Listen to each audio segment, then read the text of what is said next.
I'm confused at the authorship of this. Peter Nunes, yes?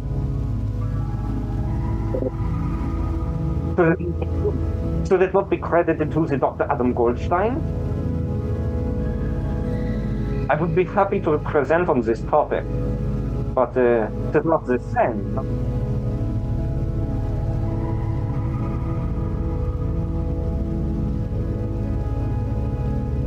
I had figured about as much, yes.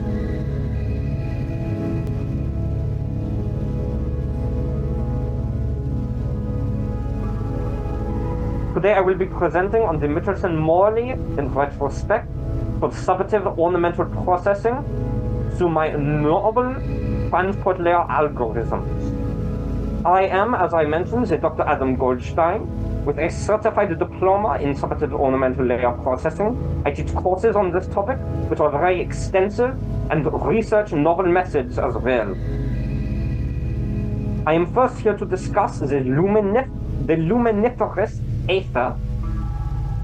So the Craig Hopperty, C.T.D, one of my colleagues from the past, has put forward this notion of sound traveling through a medium, what light travels through, the luminiferous ether, with the Earth, the Sun, and of course, the Moon having absolutely no influence whatsoever.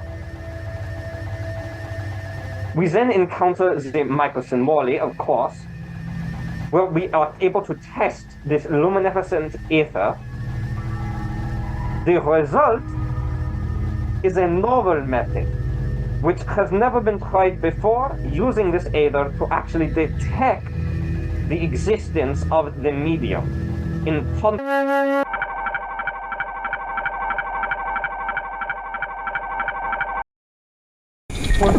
Mellon. This autonomous ecological system is collapsing due to damaged particle interference. 44H Mellon DRRH-6 Tom. 47H Mellon.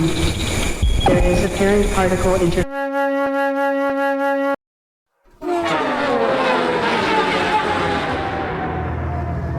It appears to be corrected. I can see the entire room. I appreciate this time. May I proceed with the rest of the presentation at this time?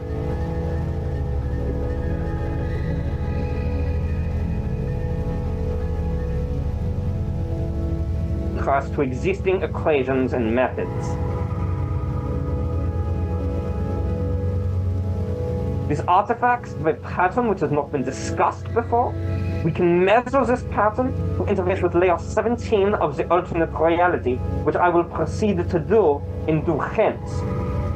It is very important to note that the proper safety protocols be taken in interfacing with the various layers. As Craig Hopperty was sure to pronounce himself before his untimely doom. Very important.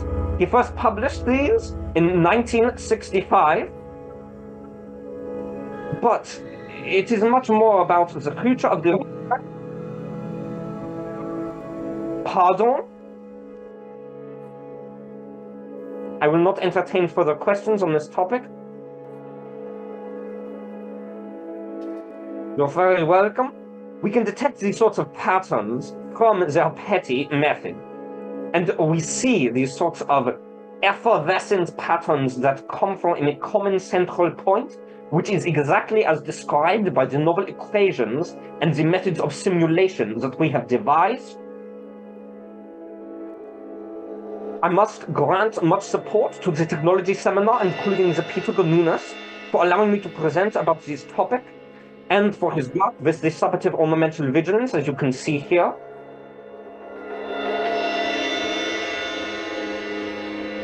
Unfortunately, it is not all roses, as they say. We have much to discuss, which is of great importance, and which must be discussed in due haste. There is a layer collapse imminent, which is illustrated here through the series of simulated transformations. Unfortunately, but through the advent of the technology, the generative adversarial network, we take the real samples through a discriminator, which is able to fine-tune our model to generate these realistic simulations of the layer 17, as well as layers 92 and 75, as well as layers 29, but some of the other layers we have had more difficulty grounding the truth of our sampling techniques. We welcome further research on this topic. I have some open positions for mentorship, if anybody is interested as well. This is my finding. It is rather horrific, but it is accurate. Now, what we must ask ourselves is, using these techniques, what we get when these techniques go wrong. As such, we will be using the case study of the so-called collapse of the layer 17.